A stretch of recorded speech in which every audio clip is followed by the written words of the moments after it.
The chandeliers of Lady Pemberton's ballroom cast their golden light across silk gowns and polished floors, illuminating a scene that had repeated itself countless times throughout London's 1815 season. Gentlemen in evening dress circling like predators around young ladies adorned in their finest, mothers watching with calculating eyes, musicians playing waltzes that seemed to mock those left without partners. In the far corner, partially obscured by a potted fern and quite deliberately positioned beyond the notice of those who measured worth in beauty and breeding, sat Lady Beatrice Thornwood with a volume of Byron's poetry open upon her lap, her fingers tracing the verses as though they might transport her somewhere far from this glittering prison of judgment. She was accustomed to her station here among the wallflowers and forgotten daughters, accustomed to the way eyes slid past her unremarkable form without pause or interest, for she possessed none of the attributes society deemed essential for feminine success. Her hair, a mousy brown that refused all attempts at fashionable arrangement, framed a face marked by freckles that powder could not conceal, and features that were pleasant enough, but entirely forgettable by the exacting standards of the ton. She was unfashionably tall, her figure neither willowy nor voluptuous but simply ordinary, and her dowry, while respectable, was not sufficient to overcome these deficiencies in the marriage market's cruel arithmetic. Yet within her chest beat a heart that felt perhaps too deeply, and behind her unremarkable hazel eyes lived a mind sharp enough to dissect the absurdities of the world that dismissed her, a wit that she kept carefully contained for fear of making herself even less palatable to potential suitors who preferred their wives decorative and docile. She had learned to find solace in literature, in the worlds that opened between the covers of books, in poets who wrote of love and loss and beauty that transcended the merely physical. The strains of a quadrille floated across the ballroom, and she watched, as she had watched 100 times before, the couples moving through their paces with practiced grace, wondering what it might feel like to be chosen, to be seen, to be desired. It was then that she heard the voice, deep, cultured, edged with aristocratic arrogance, carrying from the nearby alcove where gentlemen gathered to discuss horses and politics and the relative merits of the season's debutantes. The Duke of Ashford, resplendent in evening attire that emphasized his broad shoulders and commanding height, stood among his companions like a god among mortals, his handsome features arranged in an expression of bored superiority that came naturally to those born to his station. She had observed him throughout the season,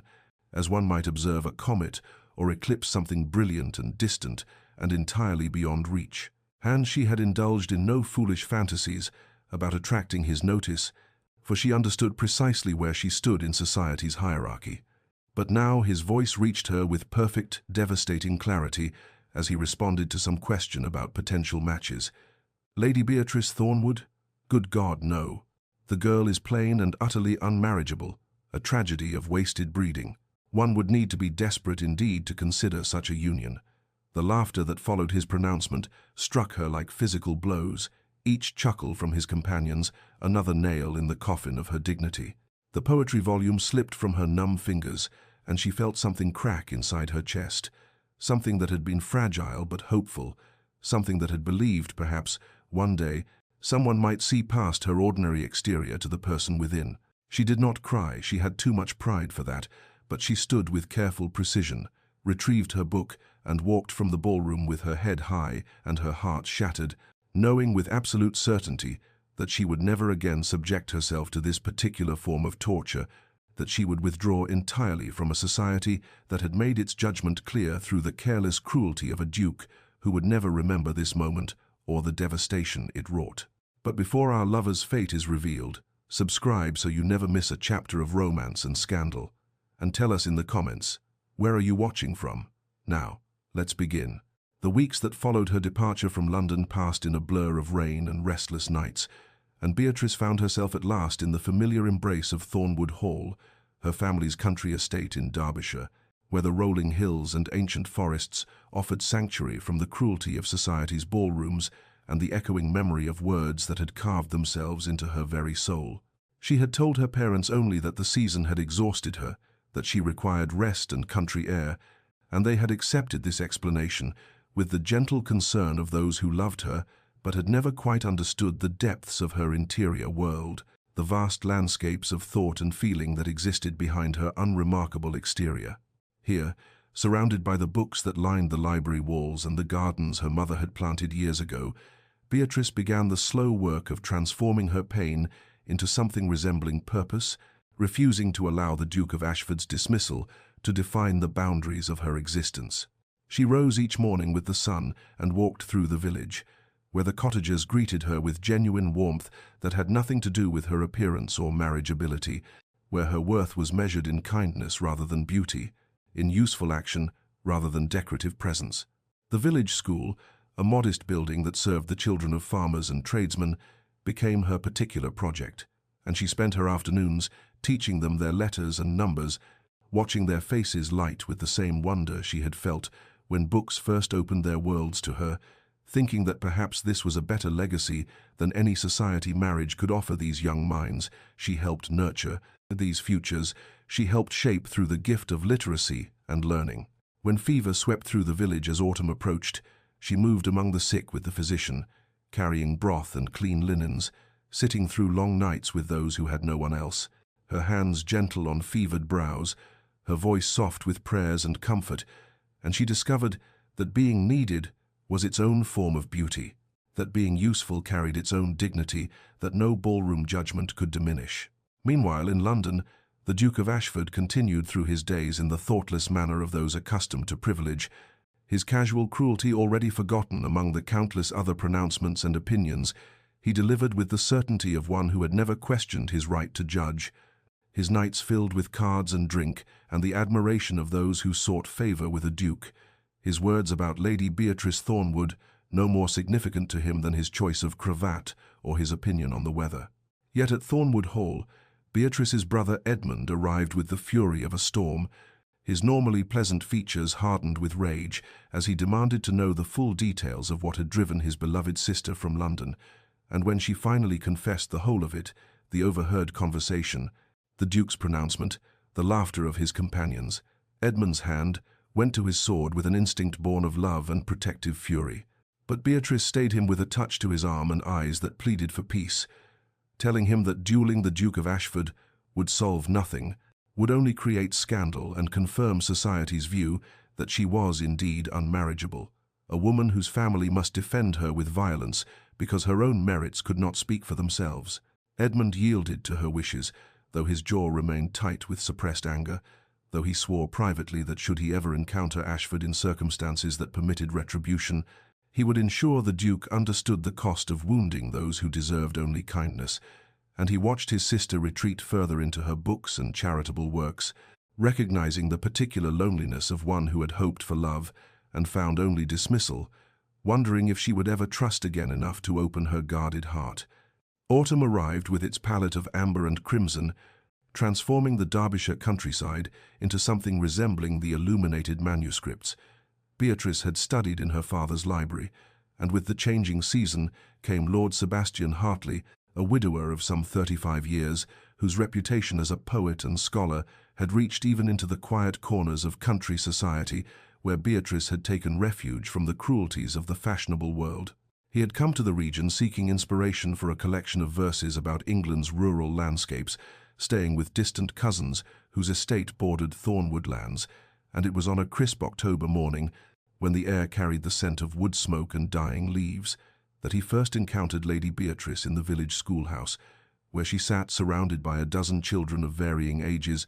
her voice animated as she guided them through their letters with a patience and enthusiasm that seemed to illuminate her features from within. Sebastian paused in the doorway, arrested not by beauty in the conventional sense, but by something far more compelling, the intelligence that sparkled in her eyes as she explained a difficult concept,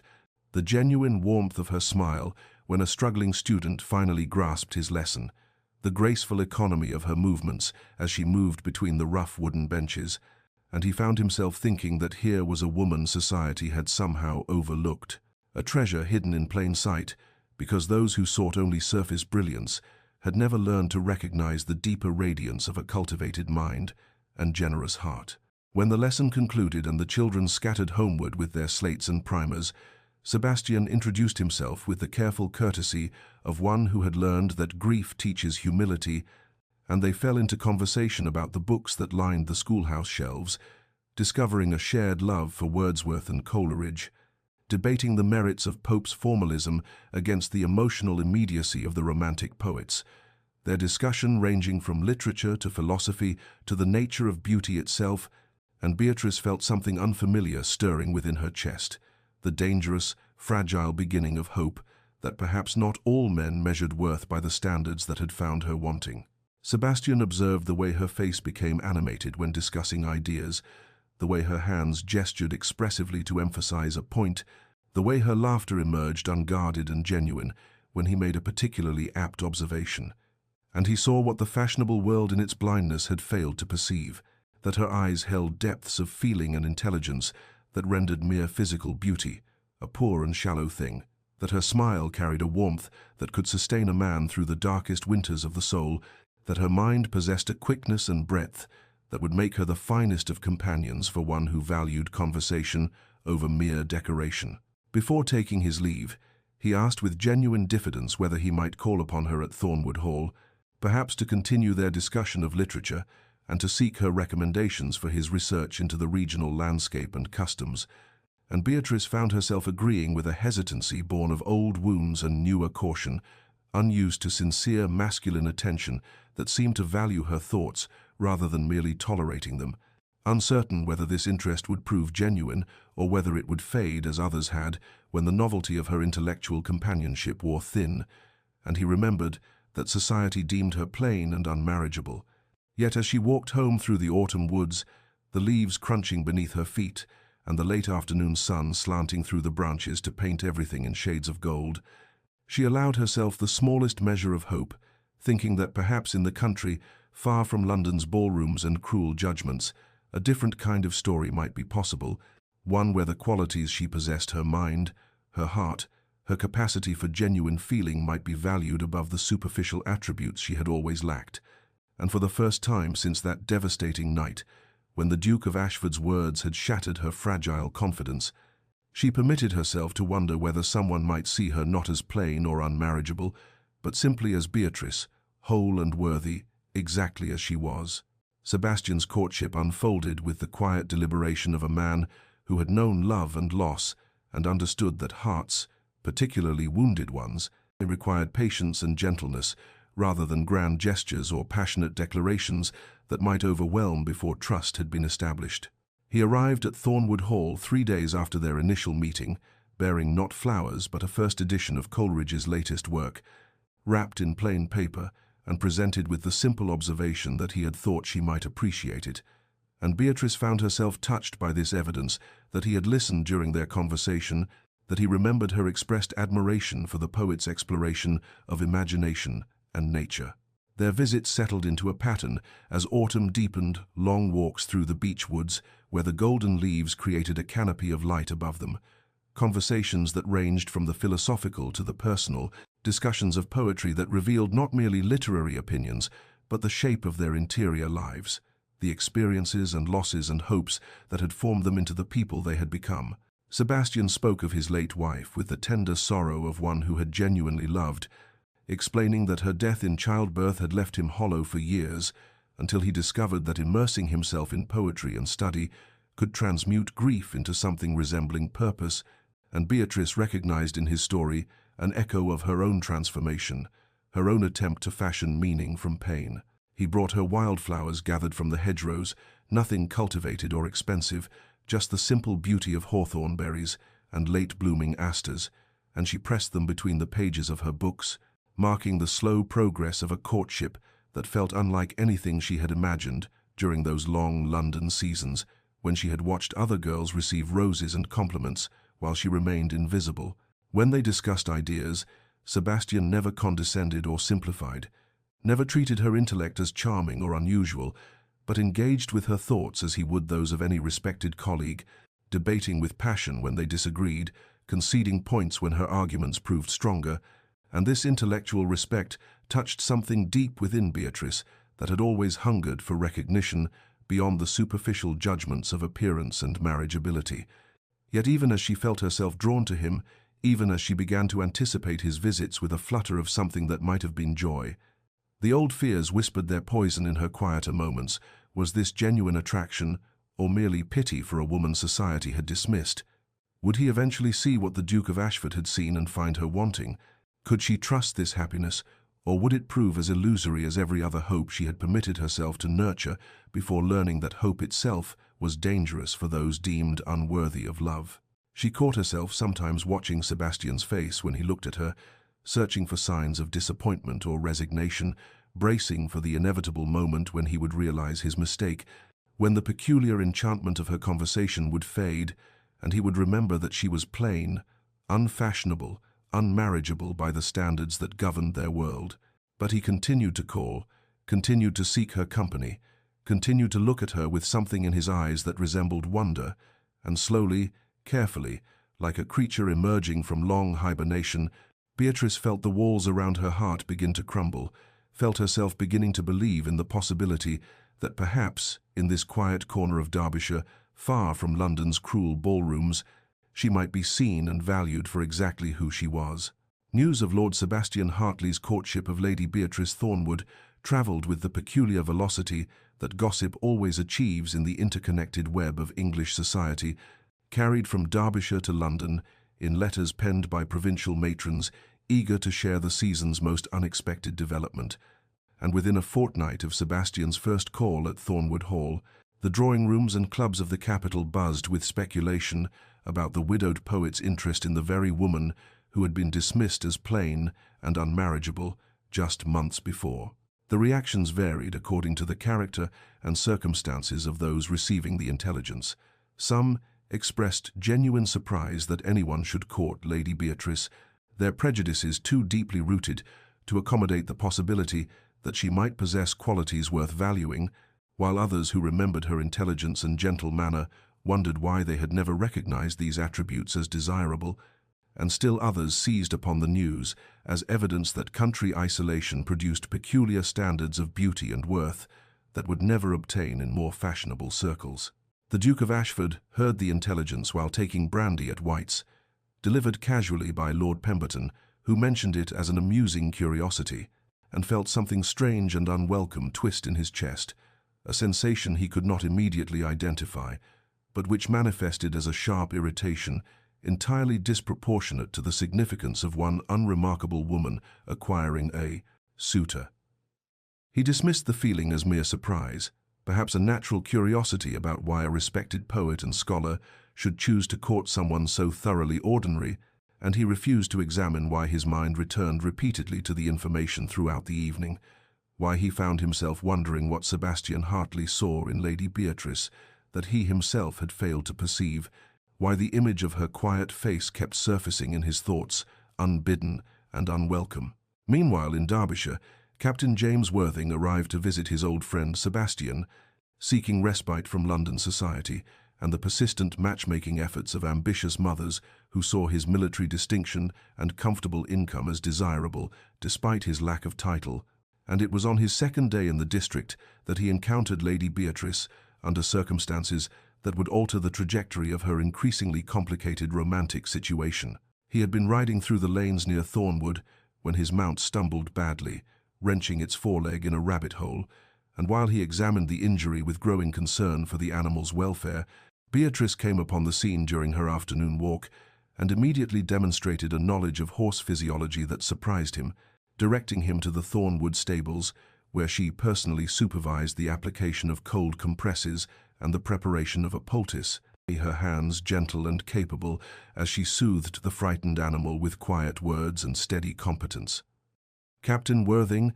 accustomed to fashionable ladies who would have shrieked at the sight of an injured horse or fainted at the prospect of touching an animal in distress, found himself captivated by this woman's practical kindness, by the intelligence evident in her treatment of the injury, by the compassion that made her stay until she was satisfied the horse would recover. And when Sebastian later mentioned that this was the Lady Beatrice he had been courting, James felt the unmistakable stirring of interest that had eluded him through countless London ballrooms and tedious social engagements. He began finding excuses to call at Thornwood Hall, ostensibly to check on his recovering mount, but truly to seek Beatrice's company, and she found herself simultaneously flattered and bewildered by the attentions of two men, where previously she had attracted none, her old insecurities whispering that this sudden interest must be some cruel jest, even as her tentative hope suggested that perhaps, finally, she was being seen and valued for who she truly was, rather than dismissed for who she was not. Winter approached with the particular swiftness that characterizes English seasons,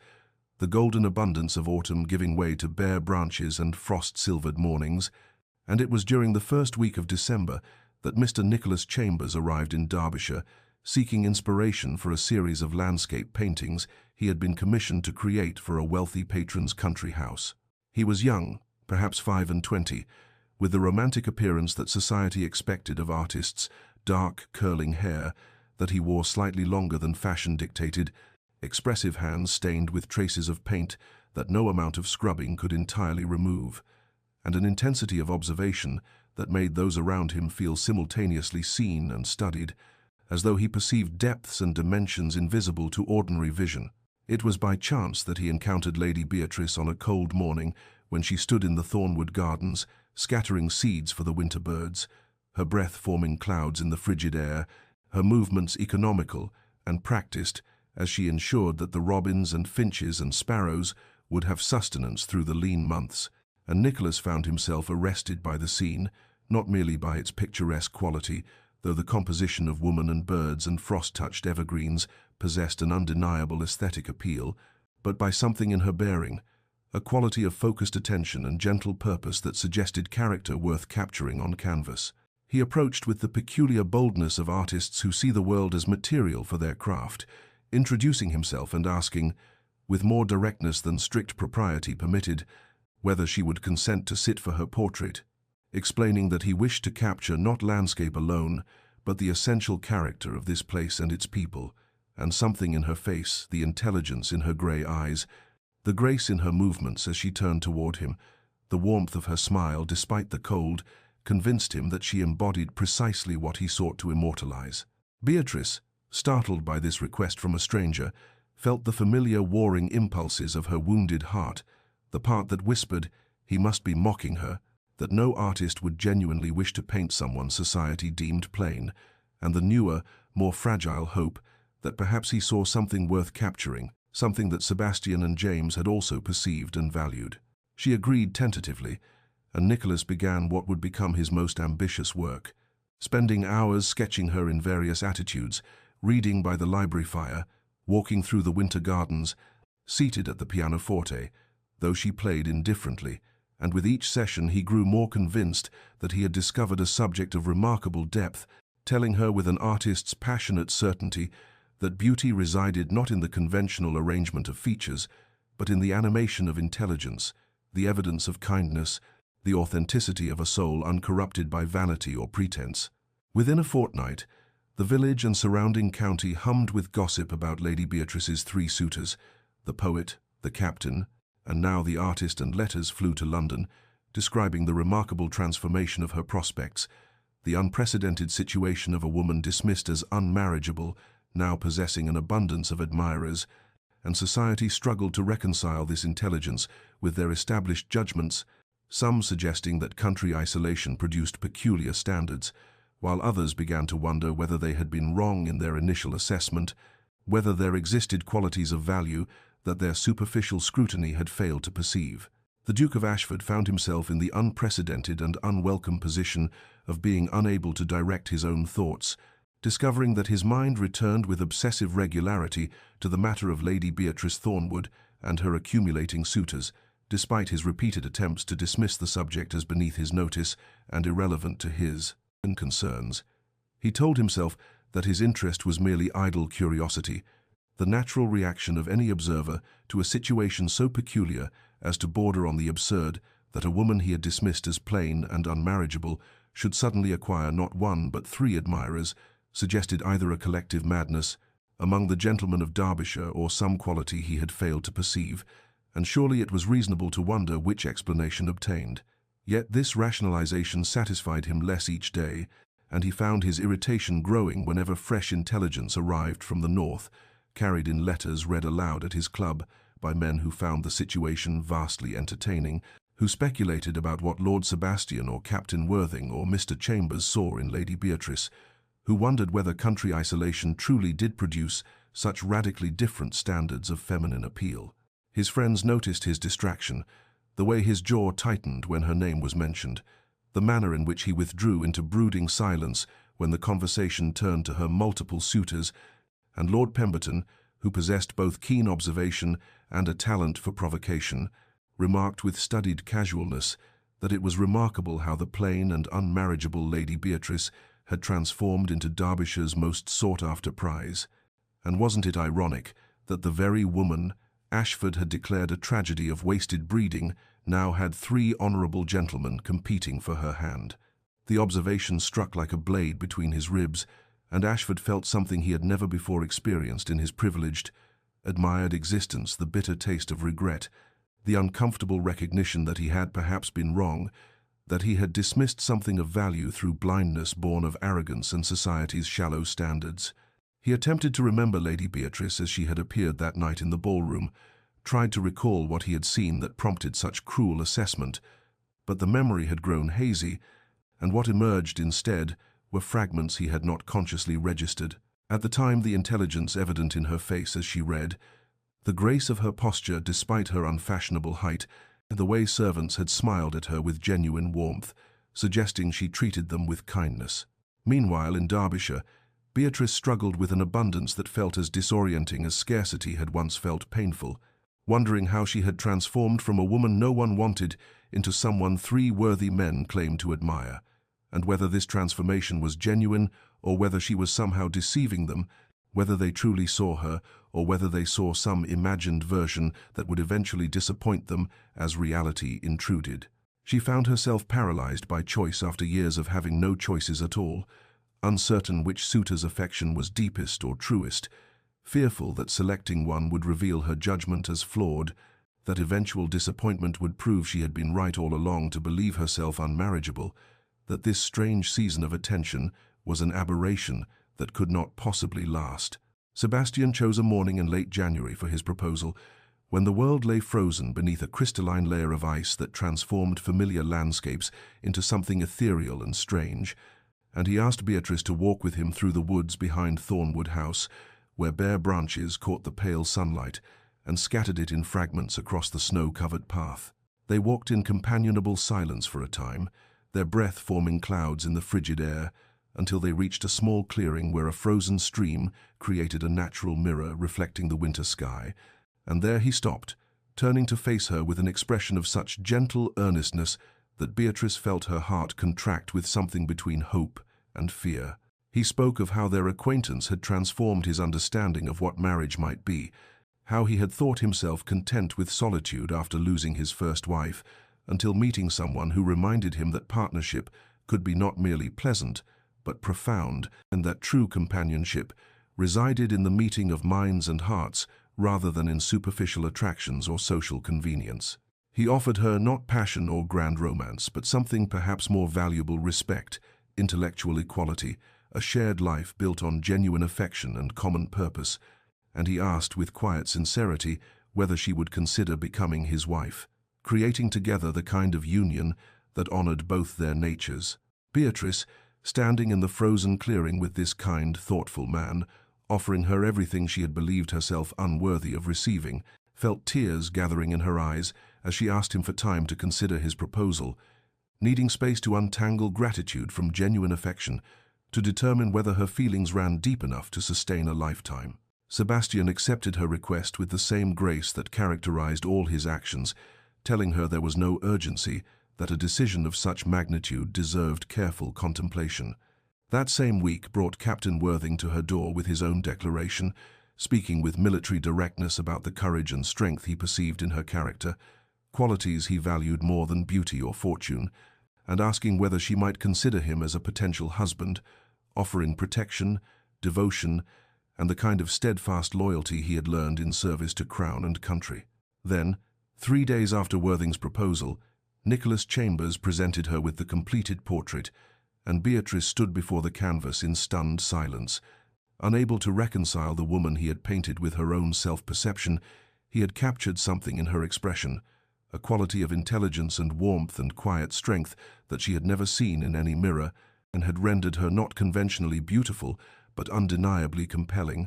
had shown her the woman these three men claimed to see when they looked at her. Three honorable men seeking her hand, offering different versions of the future, and Beatrice found herself suspended between disbelief and tentative joy, wondering how she had travelled from that London ballroom where the Duke of Ashford's cruel words had shattered her spirit to this unprecedented abundance of genuine regard, and whether she possessed the wisdom to choose correctly among men who saw value where society had seen only deficiency. The Duke of Ashford discovered that he could no longer maintain the comfortable fiction that his interest in Lady Beatrice Thornwood constituted mere idle curiosity or passing concern, that the obsessive quality of his thoughts indicated anything less than the complete unraveling of his carefully constructed emotional defenses, and this realization arrived with devastating clarity. One evening at his club, when Lord Pemberton read aloud yet another letter from Derbyshire, describing how Lord Sebastian, Captain Worthing, and Mr. Chambers all vied for Lady Beatrice's favour, and Ashford felt such violent jealousy surge through him that he crushed the crystal glass he'd been holding, sending shards scattering across the table and drawing startled looks from his companions. He dismissed himself abruptly, retreating to his London townhouse where he paced his study through the night, finally confronting truths. He had spent months avoiding that he had dismissed something precious because of superficial standards he now recognized as meaningless, that he had valued appearance over substance in a way that revealed not her deficiency but his own, that the woman he had so cruelly labeled unmarriageable possessed qualities far more valuable than conventional beauty. He forced himself to remember her as she had been that night in the ballroom, and what emerged now were details. His arrogance had blinded him to then the intelligence evident in her face as she read, suggesting a mind of considerable depth, the kindness she had shown to a clumsy servant who spilled wine near her chair, reassuring the frightened girl when others would have complained, the quiet wit he had overheard in her conversation with an elderly gentleman, demonstrating both learning and humour, the grace of her posture, despite society's judgment of her height as unfashionable. He realized with mounting horror that he had encountered something rare and dismissed it as common, had been offered the possibility of genuine connection and rejected it in favor of empty admiration from women who valued his title more than his character, and his own cruel words, plain and utterly unmarriageable. A tragedy of wasted breeding now tortured him with their stupidity and cruelty. The knowledge that three honourable men recognized her value, while he had been blind to it, consumed him with unprecedented jealousy, not the petty jealousy of a man deprived of a possession he wanted, but the profound jealousy of someone who had thrown away treasure and now watched others claim it, who understood too late what he had lost through his own foolishness. He began making discreet inquiries about her current situation, learning details that increased both his regret and his desperate need to somehow undo the damage he had caused, that she had withdrawn from society entirely after that night, that she now devoted herself to charitable works in her village, that the three men courting her were all respectable and sincere in their regard, that she seemed to be genuinely considering their proposals. The decision formed in torment and certainty he had to see her, had to offer the apology she deserved even if she rejected it, had to attempt to win what he had so callously discarded, even though he had no right to ask and less reason to hope, because the alternative was spending the rest of his life knowing he had destroyed his own chance at something real through arrogance and shallow judgment. Spring arrived with the kind of suddenness that transforms English landscapes overnight, bringing warmth that melted winter's remnants and coaxed crocuses from cold earth, painting Thornwood House's gardens in shades of yellow and purple and tender green. And it was on one such morning that the Duke of Ashford's carriage appeared on the estate's drive, uninvited and unexpected, creating considerable consternation among the household staff, who recognized his crest and understood the complicated history between their mistress and this particular nobleman. Beatrice learned of his arrival while sitting in her favorite corner of the garden, a sheltered spot beneath an ancient oak where she often read in pleasant weather, and she felt her heart contract with a volatile mixture of emotions, shock, anger, anxiety, and something she refused to name that might have been anticipation as she watched him approach across the lawn with a hesitant gait entirely unlike the arrogant stride she remembered from that London ballroom. He stopped several paces away, as if uncertain of his welcome or perhaps simply recognizing that he had forfeited any right to proximity. And when he spoke, his voice carried none of its former confidence, stumbling over words that clearly cost him considerable effort to produce, an apology so inadequate to the magnitude of his transgression that its very insufficiency paradoxically demonstrated its sincerity, for he acknowledged that no words could undo the cruelty he had inflicted, that his judgment had been shallow and his behavior inexcusable, that he had spent the past months thinking of nothing but her and slowly understanding the depth of his blindness in dismissing something precious because it failed to conform to meaningless standards of conventional attractiveness. He confessed that he had come not with any expectation of forgiveness, but simply because he could no longer bear the distance it could not endure, knowing that 3 honorable men pursued what he had so callously rejected without at least attempting to express his regret and his transformed understanding. And as he spoke, Beatrice felt cold, dignified anger crystallizing within her, replacing the confused emotions of moments before with something clear and focused and utterly unforgiving. She rose from her seat with deliberate grace, her book falling forgotten to the grass, and in a voice of measured fury, she recounted the pain his words had caused, describing how she had fled London in humiliation, how his casual cruelty had confirmed every insecurity she harbored about her worth, how she had needed to rebuild her sense of self through months of solitary struggle in this very place he now invaded with his belated remorse, and she told him with cutting precision that she currently entertained proposals from 3 honorable gentlemen who had valued her from their first meeting, who saw in her qualities that his shallow gaze had entirely missed, and that she had absolutely no interest in a duke whose sudden regard seemed motivated not by genuine appreciation, but by the covetous impulse to possess what others desired, by competitive instinct rather than authentic affection. She dismissed him then, turning her back with finality and walking toward the house without awaiting his response, leaving him standing alone in the spring garden with an expression of such devastation that the footman who witnessed the scene would later describe it as watching a man receive news of his own execution, and though Ashford stood motionless for several long moments after her departure, he eventually returned to his carriage and left Thornwood House, his first attempt at redemption ending in comprehensive and deserved rejection. Ashford refused to leave Derbyshire despite his comprehensive rejection, taking rooms at the White Hart Inn in the village, where his presence caused considerable speculation and no small amount of scandal, for dukes did not typically lodge in modest country establishments nor linger in provincial areas without compelling social obligations, and his compelling obligation was one he could not explain to the curious innkeeper or the gossiping villagers who watched him with fascinated attention. He began what could only be described as a quiet campaign of demonstration rather than declaration, appearing at village charity events where he knew Beatrice would be present, contributing generously but anonymously to the causes she championed, attempting through actions rather than words to show the transformation of perspective that had overtaken him in those months of tortured self-examination in London. He attended the Sunday service at the small parish church where Beatrice taught children their letters after the sermon, sitting in the back pew and observing how she patiently guided small fingers over slate boards, how her face illuminated with genuine joy when a struggling child finally mastered a difficult word, how she treated the poorest labourer's daughter with the same respect she showed the vicar's son, and he began to understand with accumulating clarity exactly what made her remarkable in ways that had nothing to do with symmetry of features or fashionable proportions. He watched from careful distance as she walked with Lord Sebastian through the meadow paths, discussing what appeared to be poetry or philosophy, given their animated gestures and serious expressions. He watched Captain Worthing present her with a bouquet of wildflowers after she had helped organize provisions for wounded soldiers at the county assembly.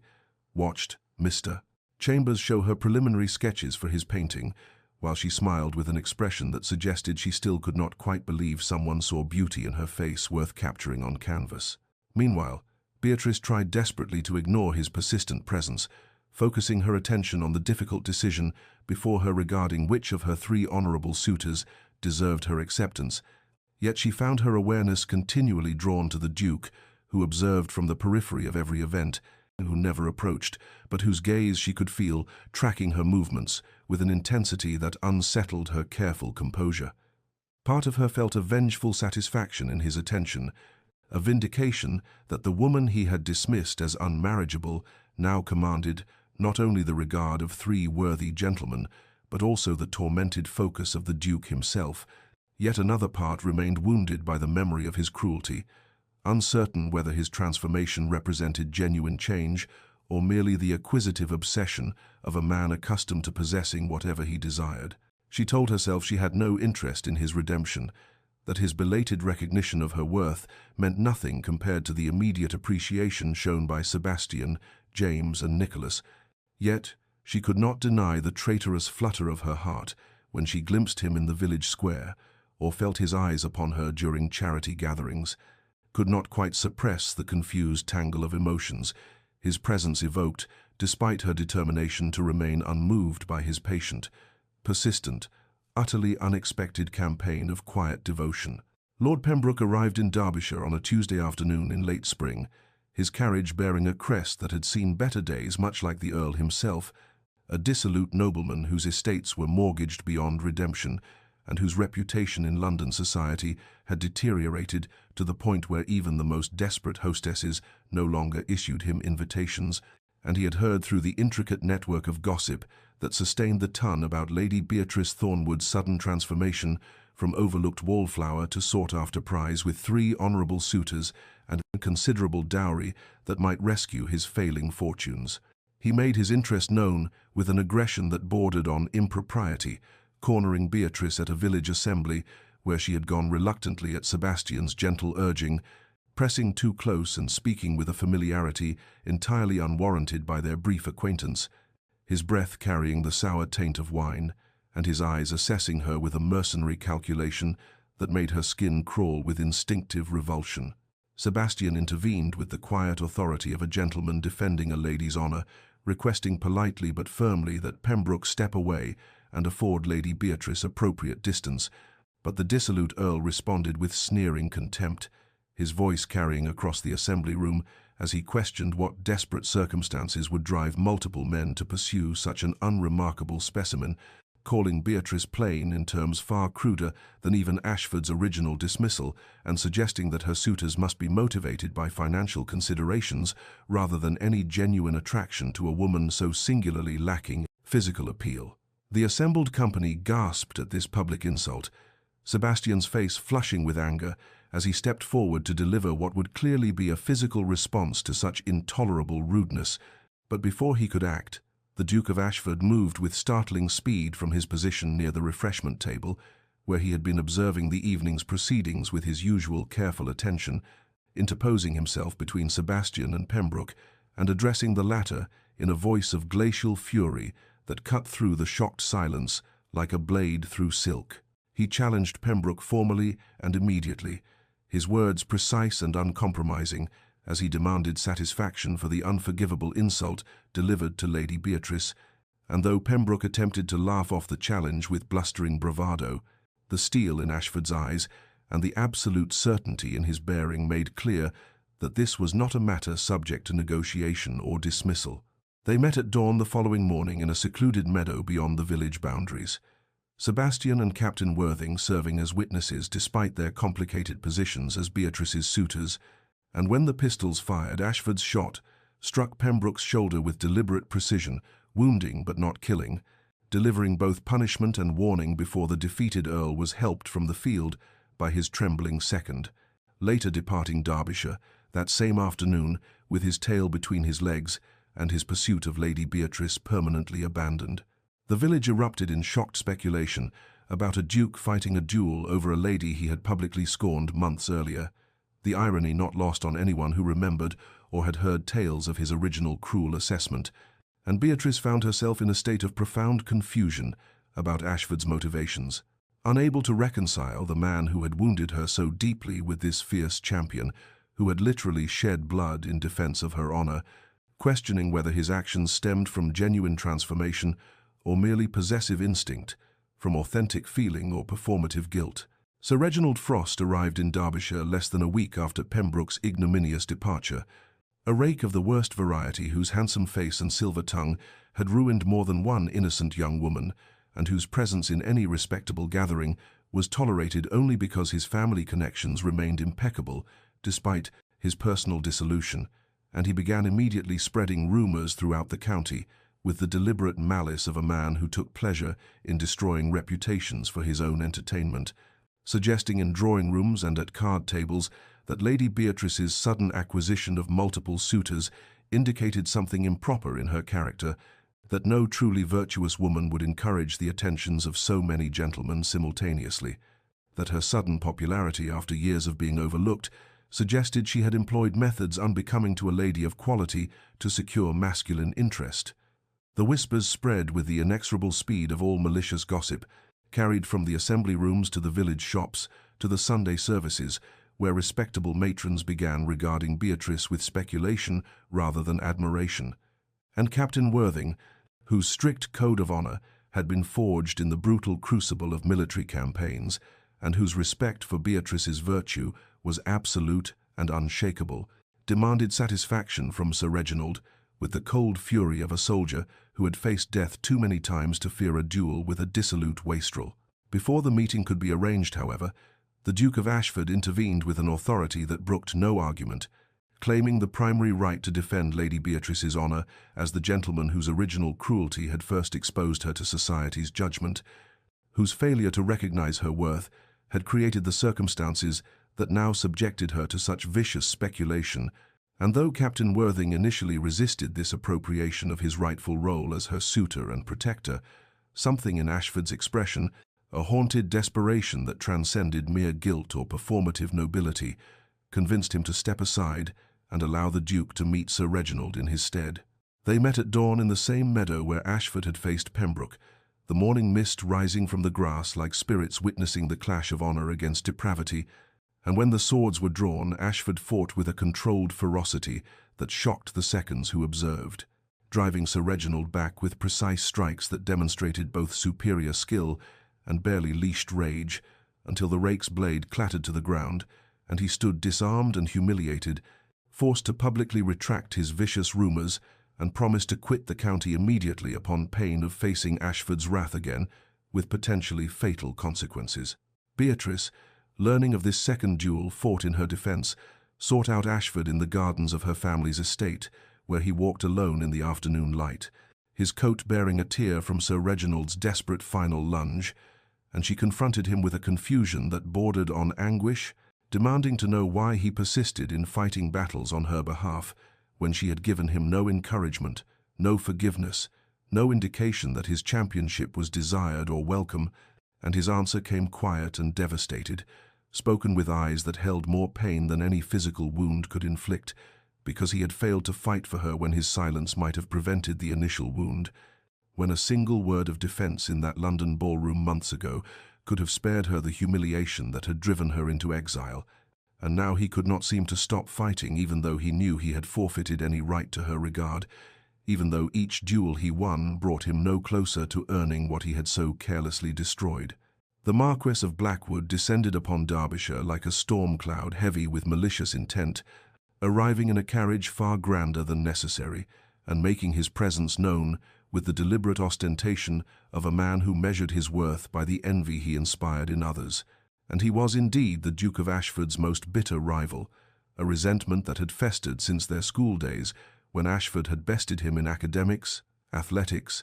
and every social grace that mattered to young men of their station, a rivalry that had only intensified through the years as Ashford's consequence grew, while Blackwood's remained perpetually in second place despite his higher title and greater wealth. He had heard through the intricate web of society gossip about Ashford's inexplicable interest in Lady Beatrice Thornwood,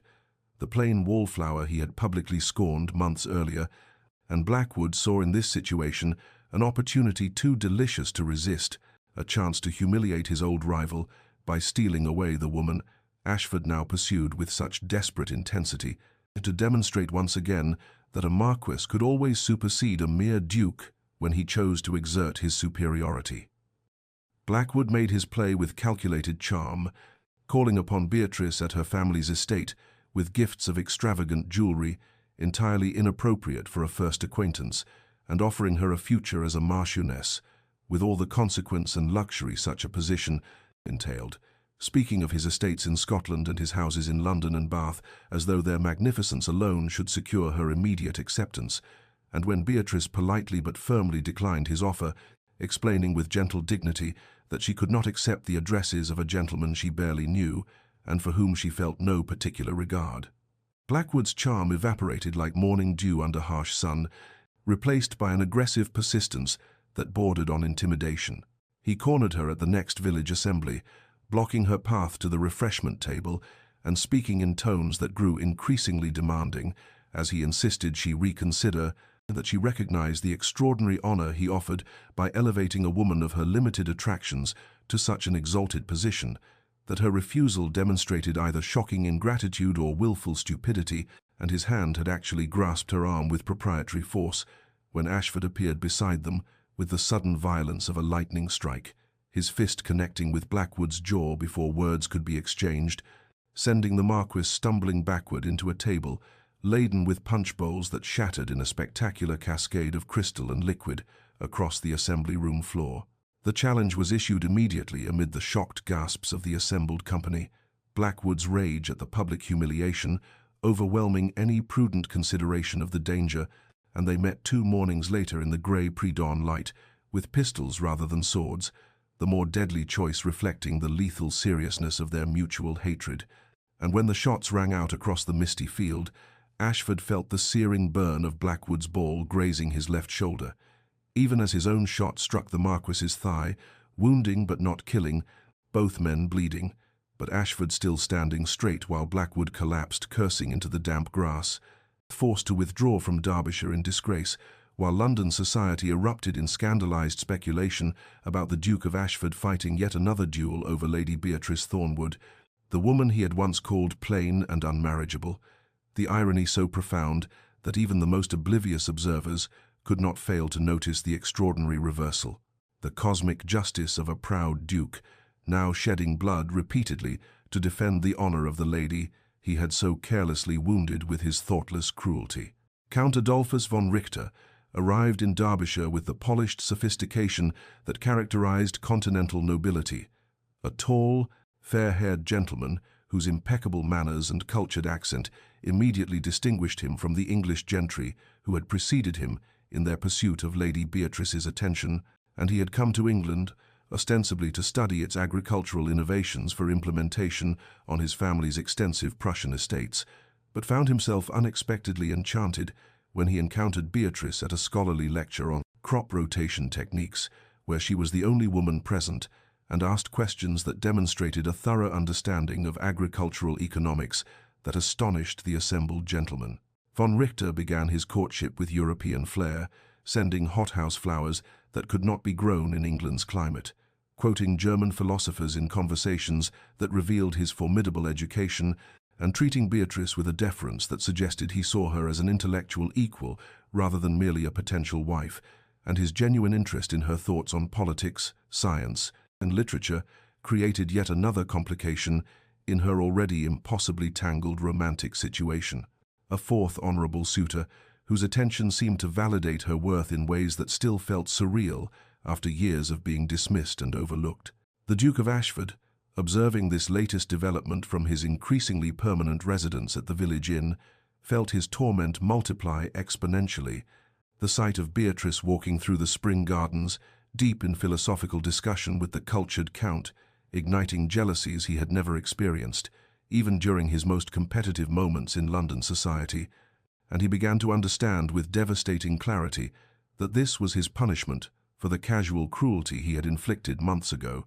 to watch other men recognize and cherish what he had been too blind and arrogant to see until it was irretrievably beyond his reach. The crisis came during an evening gathering at the home of a local baronet, when von Richter, warmed by excellent wine and the admiration of his English hosts, made what he likely intended as a sophisticated compliment, but which emerged as a subtly disparaging observation about English women's lack of intellectual cultivation compared to their continental counterparts, suggesting with elegant condescension that ladies of the German courts engaged in philosophical discourse that would quite overwhelm the more domestically focused English gentlewomen, and though he did not mention Beatrice specifically, the implication that she represented an unusual exception to her countrywomen's general inadequacy hung in the air like smoke from a pistol shot. Ashford challenged him before the words had fully settled, his fury at this veiled insult to Beatrice overriding any diplomatic consideration for von Richter's foreign status or the potential international complications such a duel might create, and they met at dawn in a meadow, now becoming distressingly familiar, as the site of Ashford's defense of Beatrice's honor. The fourth such meeting in as many months, and when the swords clashed, Ashford fought with a desperate intensity that bordered on reckless, sustaining a deep cut along his right forearm that bled profusely, even as he pressed his attack until von Richter, recognizing that the Duke would not yield regardless of injury, formally apologized for any offense his words had caused and agreed to withdraw both his implied criticism and his suit for Lady Beatrice's hand. Beatrice, learning of this fourth duel from her increasingly concerned brother Edmund, began finally to perceive the pattern emerging from Ashford's repeated combats, understanding that this was not performance or guilt-driven penance, but something deeper and more genuine. A protection offered not because he expected reward, but because he could not bear to allow anyone, regardless of their intentions or station, to diminish or disparage her in even the most subtle ways,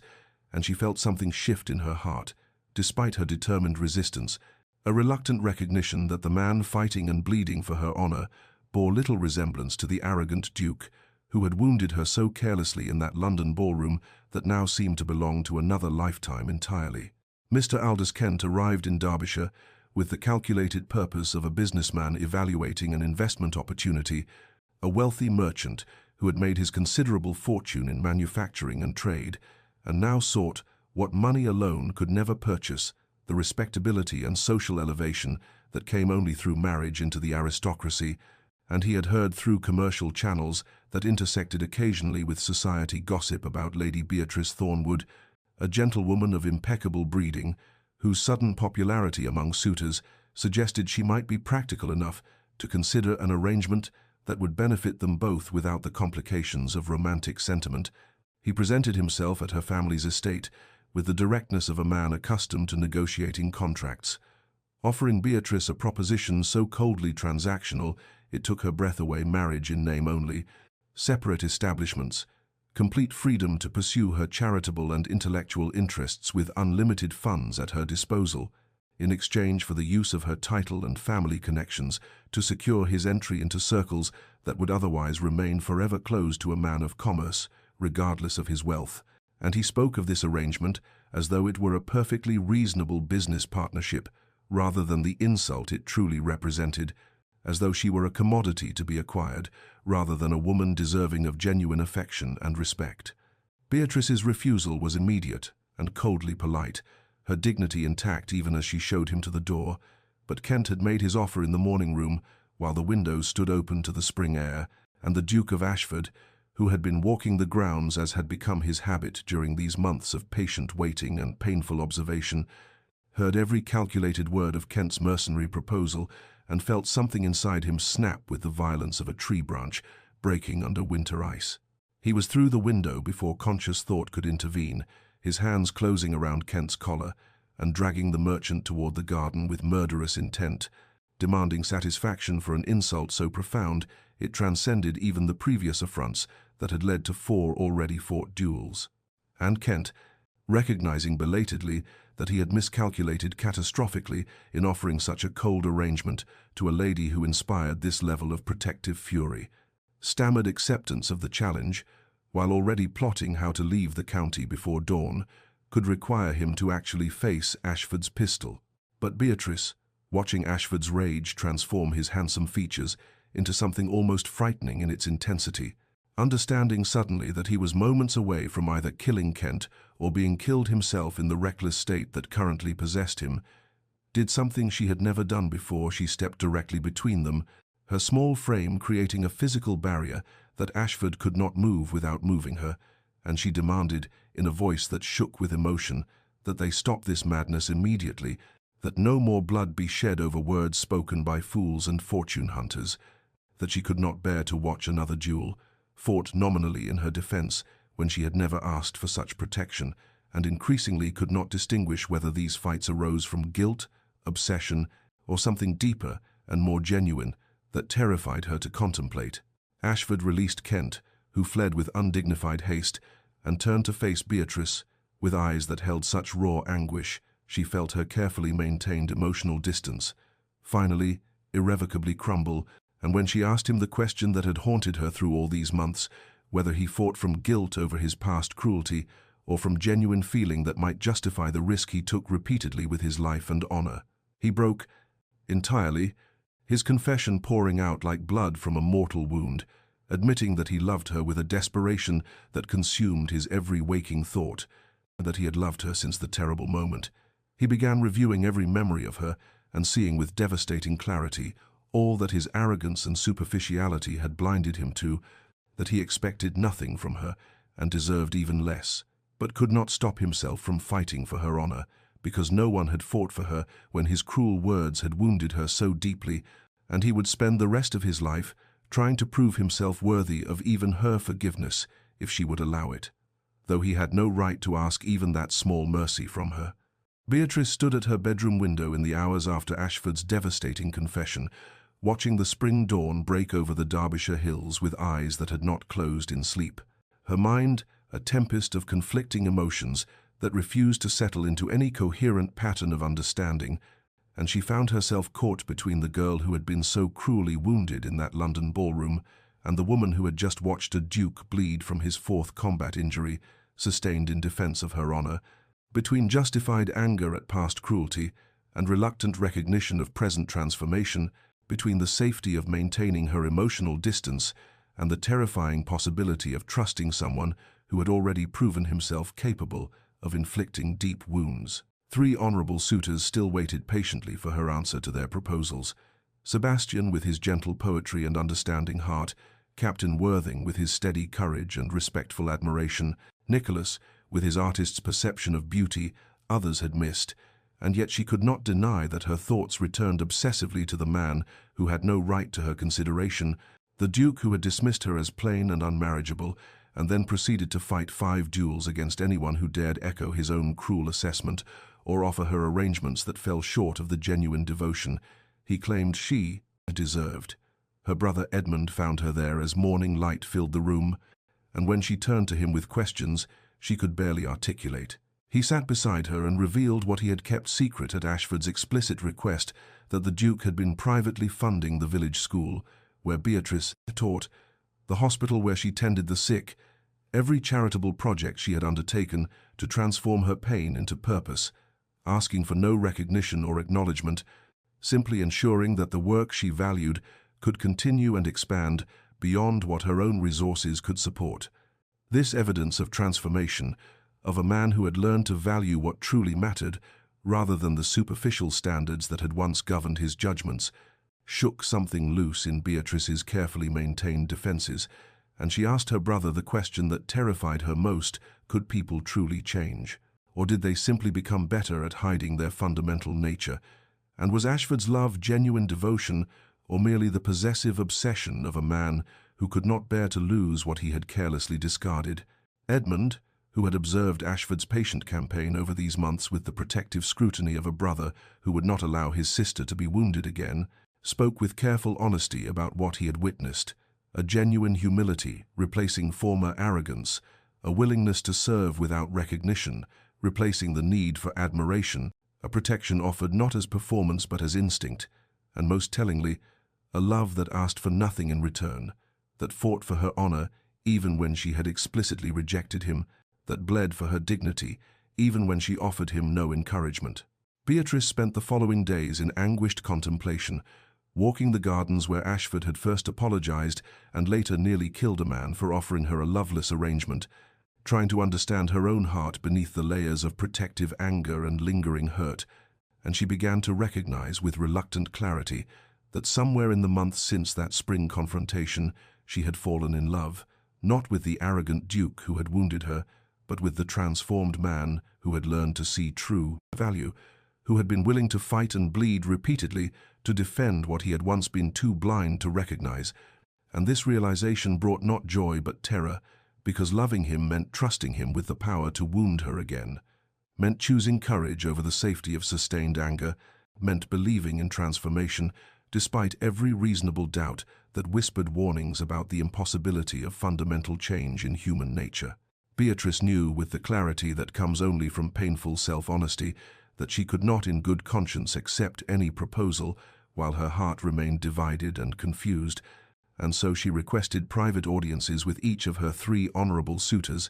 beginning with Lord Sebastian Hartley, who received her in the library where they had spent so many pleasant hours discussing literature and philosophy, and when she spoke to him with trembling voice about her uncertainty and confusion,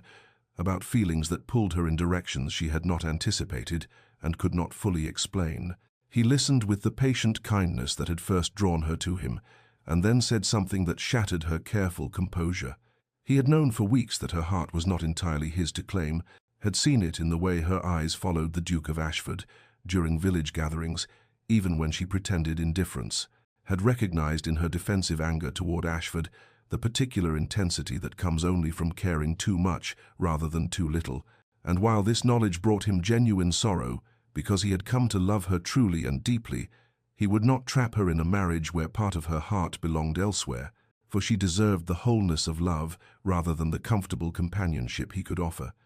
Captain James Worthing received her confession with the steady courage of a man who had faced death on battlefields and survived, listening, as she explained, with halting words, that she held him in highest esteem and deepest respect, but could not offer him the uncomplicated devotion he deserved, and he took her hand with gentle firmness and told her that he had suspected as much when he observed her reaction to Ashford's duels, the particular quality of fear in her eyes that spoke of caring despite herself, and while he had hoped that respect and compatible temperaments might be enough foundation for happiness, he recognized that she needed more than comfortable affection, and needed the passionate intensity of love that transformed and challenged and demanded courage, and he withdrew his suit with dignity and tact and friendship offered for whatever future she chose. Nicholas Chambers, the artist who had painted her portrait and captured beauty she had never seen in herself, met her in his temporary studio, where the completed canvas still rested on its easel, and before she could speak the difficult words she had prepared, he gestured to the painting and asked her to look at it honestly, to see what he had seen and captured, not merely intelligence and kindness, but a woman in love, a woman transformed by the terrifying vulnerability of caring for someone who had the power to wound her deeply, and the face in that portrait was not the face she wore when discussing poetry with Sebastian or tending horses with Captain Worthing, but the face she wore when watching Ashford fight his foolish, dangerous, necessary duels in her defense. She wept then, releasing months of confusion and resistance and fear, and Nicholas handed her his handkerchief and told her with an artist's perception that some subjects could only be painted once, that he had captured her in that particular moment of transformation and would treasure the work always, but he recognized that the story it told was not one in which he featured as the hero, and he too withdrew with grace and genuine wishes for her happiness. When they had all departed, these 3 honourable men, who had seen value where society saw plainness, who had offered her devotion when she felt herself unworthy of notice, Beatrice stood alone in her family's summer garden as afternoon light slanted through the roses her mother had planted years ago, and she acknowledged the truth she had been fighting since that spring morning when she had stepped between Ashford and certain violence she had fallen in love, not with the arrogant duke who had wounded her, but with the transformed man who had learned to fight for what mattered, who had bled repeatedly to defend honor he had once carelessly destroyed, and now that her honorable suitors had gracefully withdrawn, she could no longer hide behind their competing claims or use their presence as shield against confronting what terrified her most. The Duke of Ashford appeared at the garden gate as though summoned by her thoughts, his face showing the strain of these months of patient waiting and painful uncertainty, and when Beatrice asked him the question that had haunted her through sleepless nights, why he continued fighting for her when she had given him no encouragement, no sign that his devotion would ever be returned, no hope that his patient campaign might succeed, he answered, with the devastating simplicity of absolute truth, because you deserve to be fought for, because no one fought for you when my cruelty wounded you, because I failed you when silence would have been mercy, and my careless words were violence, and I cannot undo that failure, but I can ensure that no one ever again questions your worth or offers you less than the complete devotion and genuine love that you have always deserved, even if I am not the man fortunate enough to offer it to you." Beatrice stood trembling in the summer garden, with the truth she could no longer deny burning in her chest like captured sunlight. And when she looked at the Duke of Ashford standing before her with his heart laid bare and his defences utterly abandoned, she recognized with devastating clarity that she loved him, not despite the cruel words he had spoken in that London ballroom, but in some strange alchemy, because of everything that had followed, because his transformation had mirrored her own journey from wounded girl hiding in corners to woman who had learned her worth through the patient devotion of honorable men and the fierce protection of one who had been willing to bleed, repeatedly, to defend what he had once carelessly destroyed. And this recognition brought not joy but terror, because loving him meant surrendering the protective anger that had sustained her through months of confusion, meant choosing courage over the safety of sustained resentment, meant believing that people could fundamentally change when every reasonable doubt whispered warnings about the foolishness of trusting someone who had already proven himself capable of inflicting deep wounds. She spoke then with voice that shook but did not break, telling him that she had spent these months fighting against the truth of her own heart, that she had watched him fight 5 duels and bleed from 4 wounds and endure her coldness and rejection with patience that should have been impossible for a man of his pride and position, and somewhere in that terrible, beautiful process of watching his transformation, she had fallen in love, not with the arrogant duke who had dismissed her as plain and unmarriageable, but with the man who had learned to see true value, who had funded her charitable works in secret, who had fought for her honor when he had no reasonable hope that his devotion would ever be returned. Ashford listened with expression that shifted from hope to wonder, to something very like fear, and when she finished speaking, he asked the question that mattered most: could she truly forgive him for the cruelty of those first words? Could she trust him with her heart when he had proven himself capable of such casual destruction? And did she love him for himself, or merely for the man he had tried to become to earn her regard? Beatrice moved closer to him in the garden, where roses bloomed in the summer heat, and replied with honesty that cost her every remaining defense that, yes, she loved him, but more than that, she loved what they had both become. Through this painful process she had learned her worth, through the recognition of men who saw past society's shallow standards, had discovered strength in the midst of humiliation, had transformed her pain into purpose and her isolation into meaningful work, while he had learned that true value lay not in superficial beauty or social position, but in intelligence and kindness, and the particular courage it took to remain gentle in a world that often rewarded hardness,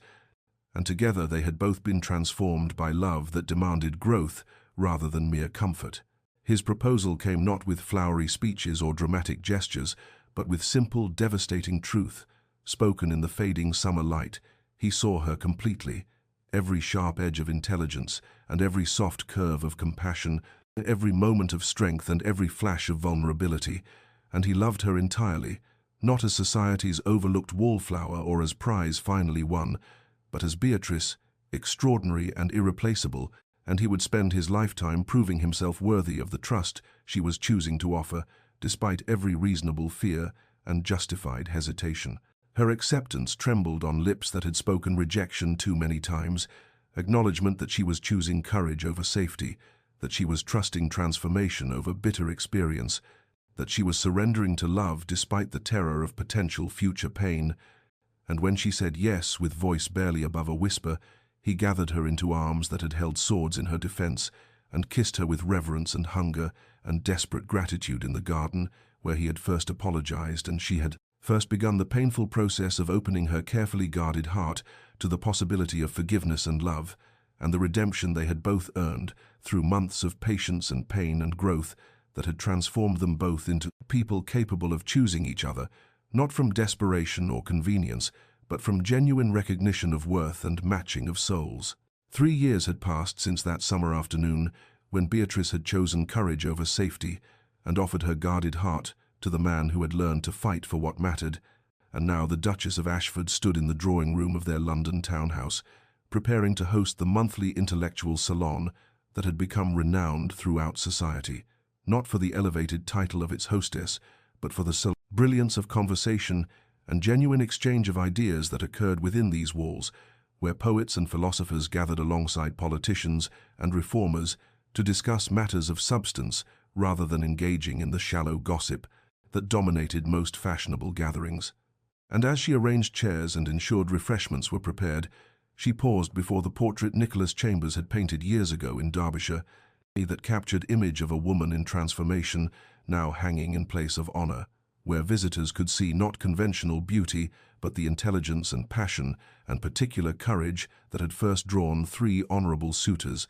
eventually conquered the pride of a duke who had needed to fight 5 duels before understanding what true value meant. Her life had become something she could never have imagined during those painful months, as an overlooked wallflower reading poetry in ballroom corners, for her marriage to Ashford had proven to be genuine partnership, built on mutual respect and intellectual companionship, and the deep love that comes from choosing each other daily, despite the inevitable challenges and disagreements that arose between 2 strong-willed individuals who had both learned hard lessons about worth and recognition, and the courage required to be truly vulnerable with another human soul. She had transformed the duchy's charitable works into systematic programs that provided education for poor children and medical care for tenant families, and opportunities for women who needed alternatives to the limited choices society offered them, while Ashford consulted her on all estate matters and political decisions, valuing her sharp mind and compassionate heart in ways that made their partnership one of equals rather than the conventional hierarchy most aristocratic marriages maintained. And together they had created a life rich with meaning and purpose beyond the superficial concerns of rank and appearance that had once seemed to matter so desperately. Their 2 children played now in the nursery upstairs, a daughter with her mother's intelligent eyes and a son with his father's determination, both being raised to value character over beauty and substance over social position, and the libraries throughout their various properties overflowed with books. Ashford still presented to her on birthdays and anniversaries, and ordinary Tuesdays when he found something he thought would delight her mind, while the gardens she had designed bloomed in every season with careful attention to beauty that served purpose rather than mere decoration. That evening, before their guests arrived, Ashford found her in the library where she was reviewing notes for the salon discussion,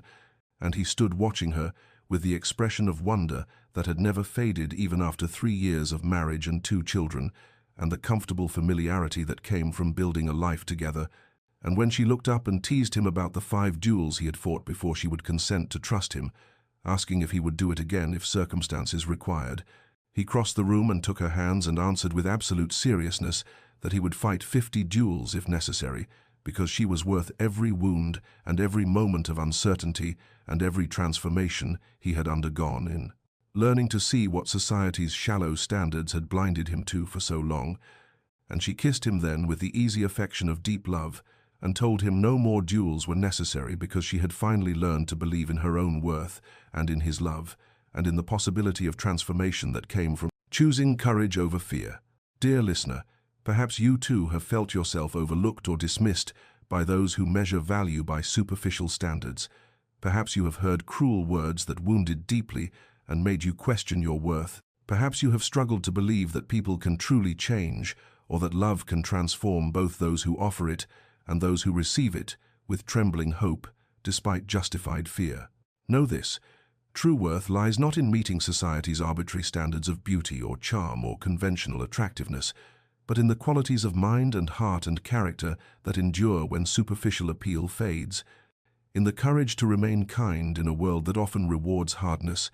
in the strength to build meaningful life even when recognition seems impossible to achieve. Like Beatrice, you may need to learn your own value through painful process of being overlooked before being finally seen,